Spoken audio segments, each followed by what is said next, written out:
사도신경으로 우리들의 신앙을 고백하겠습니다.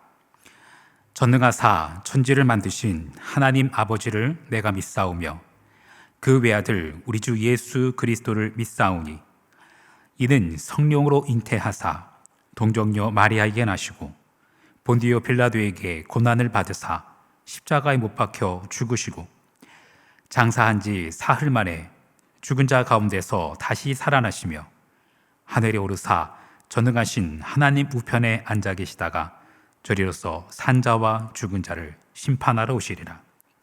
성령을 믿사오며 거룩한 공회와 성도가 서로 교통하는 것과 죄를 사하여 주시는 것과 몸이 다시 사는 것과 영원히 사는 것을 믿사옵나이다. 아멘.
이 시간 우리에게 주신 하나님의 말씀 열왕기상 13장 1절로 10절 말씀입니다. 열왕기상 13장 1절로 10절 말씀. 보라, 그때 하나님의 사람이 여호와의 말씀으로 말미암아 유다에서부터 베델에 이르니 마침 여로보암이 제단 곁에 서서 분향하는지라. 하나님의 사람이 제단을 향하여 여호와의 말씀을 외쳐 이르되 제단아 제단아 여호와께서 이와 같이 말씀하시기를 다윗의 집에 요시아라 이름하는 아들을 낳으리니 그가 내 위에 분향하는 산당 제사장을 내 위에서 제물로 바칠 것이요 또 사람의 뼈를 내 위에서 사르리라 하셨느니라 하고 그날에 그가 징조를 들어 이르되 이는 여호와께서 말씀하신 징조라. 제단이 갈라지며 그 위에는 재가 쏟아지리라 하매 여로보암 왕이 하나님의 사람이 베델에 있는 제단을 향하여 외쳐 말함을 들을 때에 제단에서 손을 펴며 그를 잡으라 하더라. 그를 향하여 편 손이 말라 다시 거두지 못하며 하나님의 사람이 여호와의 말씀으로 보인 징조대로 제단이 갈라지며 재가 제단에서 쏟아진지라. 왕이 하나님의 사람에게 말하여 이르되 청하건대 너는 나를 위하여 내 하나님 여호와께 은혜를 구하여 내 손이 다시 성하게 기도하라. 하나님의 사람이 여호와께 은혜를 구하니 왕의 손이 다시 성하여 전과 같이 되니라. 왕이 하나님의 사람에게 이르되 나와 함께 집에 가서 쉬라. 내가 네게 예물을 주리라.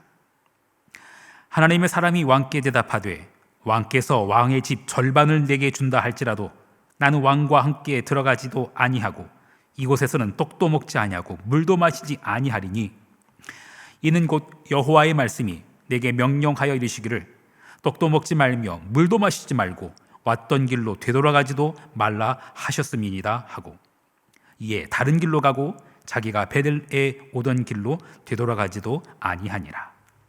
아멘. 잠시 기도하겠습니다. 주 나의 반석이시니 그 위에 내가 서리라. 그 위에 내가 서리라. 하나님, 우리가 서 있는 곳 어디입니까? 우리는 누구를 의지하며 우리는 누구의 기초 위에 있습니까? 오직 우리는 여호와 하나님을 의지하며 예수 그리스도라는 반석 위에 서 있기를 간절히 소망합니다. 돈과 권력과 명예, 세상에 믿던 모든 것이 끊어질 그날 우리는 영원토록 변함없고 결코 끊어지지 않는 하나님의 언약을 붙잡게 하여 주옵소서. 우리와 언제나 함께 하시는 예수 그리스도의 이름으로 기도합니다. 아멘. 남왕국과 갈라선 북왕국의 왕 여로보암은 백성들이 하나님의 절기 때마다 하나님께 제사하기 위해서 남왕국 안에 있는 예루살렘 성, 그 예루살렘 성으로 가는 것이 불편하고 불안했습니다. 남왕국에 가게 되면 거길로 왕래하게 되면은 백성들의 마음이 남왕국으로 돌아설까봐, 그래서 심지어 반란을 일으킬까봐 두려웠습니다.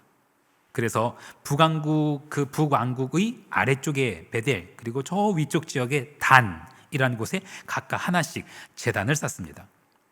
제단에 금송아지를 만들었고 심지어 절기의 날짜도 자기 마음대로 바꿔버리고 제사장도 레위인 중에서 세운 것이 아니라 자기 마음 드는 대로 세워버립니다. 자기가 만든 절기, 자기가 만든 제단, 자기가 만든 신입니다. 북왕국의 왕 여로보암, 그 여로보암 왕은 이런 일을 저지르고서 이렇게 말합니다. 열왕기상 12장 28절 말씀. 이에 계획하고 두 금송아지를 만들고 무리에게 말하기를 너희가 다시는 예루살렘에 올라갈 것이 없도다. 이스라엘아, 이는 너희를 애굽 땅에서 인도하여 올린 너희의 신들이라 하고. 여로보암이 이 말을 하는 시점, 애굽 땅에서 나온 지 무려 500년도 더 지난 때입니다. 하지만 사람들은 여전히 애굽에서 벗어나지 못하고 있습니다. 하나님께서 솔로몬 왕에게도 애굽을 능가하는 지혜를 주셨습니다. 하지만 솔로몬도 여전히 애굽과 왕래할 뿐 아니라 애굽의 그 바로의 딸과 혼인하였고, 그리고 애굽의 말과 병거들을 들였을 뿐 아니라 그곳으로 무역까지 했습니다. 그들은 여전히 애굽을 사랑하고 있습니다. 성경은 이후에도 하나님의 백성들이 하나님만 의지하지 않고 여전히 애굽에 묶여 있는 것을 책망하고 계십니다. 너희가 다시는 예루살렘에 올라갈 것이 없도다. 이스라엘아, 이는 너희를 애굽 땅에서 인도하여 올린 너희의 신들이라. 이렇게 외치고 있는 북왕국의 왕 여로보암, 그가 그렇게 쌓은 제단에서 그렇게 제사를 하고 있는 바로 그 순간 하나님께서는 하나님의 사람을 보내십니다. 그리고 이렇게 말씀하십니다. 13장 2절과 3절 말씀. 하나님의 사람이 제단을 향하여 여호와의 말씀을 외쳐 이르되 제단아 제단아, 여호와께서 이와 같이 말씀하시기를 다윗의 집에 요시아라 이름하는 아들을 낳으리니 그가 내 위에 분향하는 산당 제사장을 내 위에서 제물로 바칠 것이요 또 사람의 뼈를 내 위에서 사르리라 하셨느니라 하고, 그날에 그가 징조를 들어 이르되 이는 여호와의 말씀하신 징조라. 제단이 갈라지며 그 위에는 재가 쏟아지리라 하매. 하나님의 사람이 전한 이 말씀은 그대로 현실이 됩니다.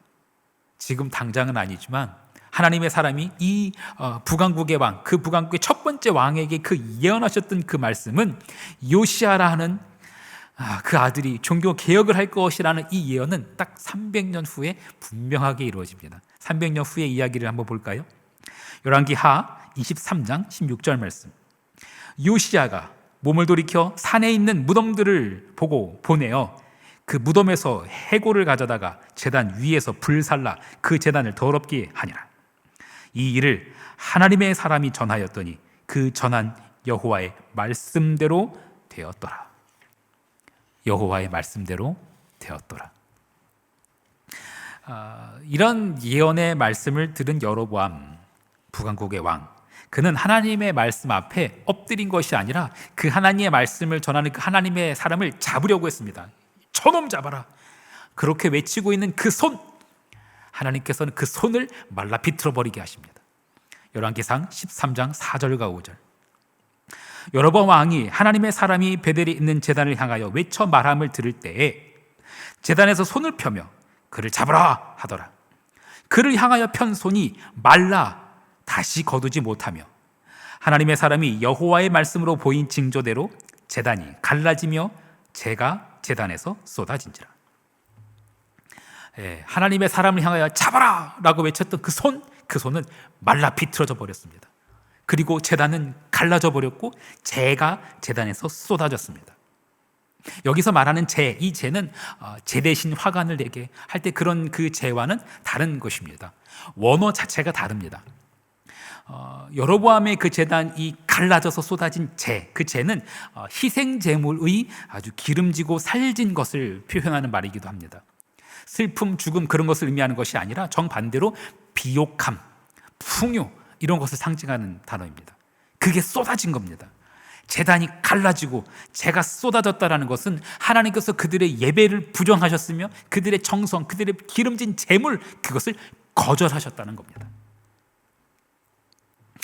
하나님의 사람이 선포한 대로 제단이 정말 갈라졌습니다. 망치로 내리친 것이 아니라 하나님의 말씀이 선포되었을 때 그 제단이 쪼개져 버렸습니다. 그리고 그 위에 있던 기름진 것, 살진 것, 풍요와 비옥함의 상징이었던 그 재가 쏟아집니다. 그리고 왕의 손은 말라 비틀어져 버렸습니다. 왕은 자신의 눈앞에 펼쳐진 그 현실, 그리고 자기 몸에 벌어진 이것을 부인할 수가 없었습니다. 왕은 두려움에 사로잡혔을 것입니다. 그러자 왕이 하나님의 사람에게 이렇게 외칩니다. 13장 6절 말씀. 왕이 하나님의 사람에게 말하여 이르되 청하건대 너는 나를 위하여 내 하나님 여호와께 은혜를 구하여 내 손이 다시 성하게 기도하라. 하나님의 사람이 여호와께 은혜를 구하니 왕의 손이 다시 성하여 전과 같이 되니라. 너는 나를 위하여 내 하나님 여호와께 은혜를 구하여 내 손이 다시 성하게 기도하라. 여기서 우리가 주목해야 할 단어는 무엇일까요? 내 하나님 여호와께. 나의 하나님도 아니고 우리 하나님도 아니고 네 하나님께. 북왕국 왕 여로보암에게는 여전히 자기가 만든 금송아지, 그게 하나님이었던 거예요. 여호와 하나님? 그거는 네 하나님인 거예요. 이런 왕의 요청을 하나님의 사람이 들어줍니다. 여호와께 은혜를 구해요. 하나님께서는 그 기도를 들으시고 왕의 손을 다시 회복시키셨습니다. 이게 정말 은혜일까요? 네, 은혜는 맞습니다. 은혜는 맞습니다만 그것이 용서를 의미하는 것은 아닙니다. 하나님의 준엄한 선포, 그 심판, 그 말씀대로 분명히 이루어질 것입니다. 하지만 하나님 앞에 엎드리고 하나님께 간구하면 또한 하나님께서는 용서하실 겁니다. 회복하실 것입니다. 거기에 대한 약속의 의미이기도 해요. 자기 손이 회복된 것을 본 그 왕이 하나님의 사람을 자기 집으로 초청합니다. 그리고 살해하고자 해요. 하지만 하나님의 사람은 그것을 이런지하에 거절합니다. 그러면서 그 이유에 대해서 이렇게 말합니다. 13장 9절과 10절 말씀. 이는 곧 여호와의 말씀이 내게 명령하여 이르시기를 떡도 먹지 말며 물도 마시지 말고 왔던 길로 되돌아가지 말라 하셨음이니이다 하고 이에 다른 길로 가고 자기가 베델에 오던 길로 되돌아가지도 아니하니라. 왕래라는 말이 있죠. 그것은 갈왕 올래입니다. 가고 오는 게 왕래입니다. 왕래가 끊겼다라는 것, 관계가 단절되었다라는 것이죠. 하나님은요, 하나님의 사람이 그 금송아지 제단을 쌓은 그 북왕국에게 가기를 원하셨지만 갔던 길로 오게 하지 않으셨습니다. 같은 길로 가고 오지 않은 거예요. 왕래하지 않은 겁니다. 하나님께서는요, 금송아지를 만들어 놓고 그것이 500년 전에 애굽에서 이스라엘을 구원해낸 여호와라고 말하고 있는 그런 자들과 왕래하실 수 없었어요. 하나님과 북왕국의 관계는 단절되었습니다. 여로보암을 비롯하여 이후로 등장하는 북왕국의 모든 왕들은 다 악한 왕들이었습니다. 단 한 명도 선한 왕들이 등장하지 않습니다. 북왕국은 끝내 멸망합니다. 사랑하는 성도 여러분, 공든탑이 무너지랴라는 말 있죠. 하지만 하나님께서는 사람이 공들여 만든 그 제단을 처참하게 깨뜨리십니다. 정성을 다해 바친 기름진 잼을 다 쏟아버리십니다. 왜일까요? 그것은 하나님께로부터 말미암은 것이 아니라 자기 스스로 만들어낸 것이기 때문입니다. 예배의 기준은 내가 아니라 하나님입니다. 거룩함, 그것의 기준은 내가 아니라 하나님입니다. 우리는 우리의 자격과 공로로 하나님 앞에 나아가서는 안 됩니다. 나를 온전히 부인하고 오직 내 안에 예수 그리스도의 공로 의지하여 하나님 앞에 나아가야 합니다. 우리 모두 하나님께서 찾으시는 예배자, 하나님 마음에 합한 참된 예배자 되기를 간절히 축원합니다. 주기도문 하시겠습니다. 하늘에 계신 우리 아버지여, 이름이 거룩히 여김을 받으시오며 나라가 임하시오며 뜻이 하늘에서 이루어진 것 같이 땅에서도 이루어지이다. 오늘 우리에게 일용할 양식을 주시옵고 우리가 우리에게 죄 지은 자를 사하여 준 것 같이 우리 죄를 사하여 주시옵고 우리를 시험에 들게 하지 마시옵고 다만 악에서 구하시옵소서. 나라와 권세와 영광이 아버지께 영원히 있사옵나이다. 아멘.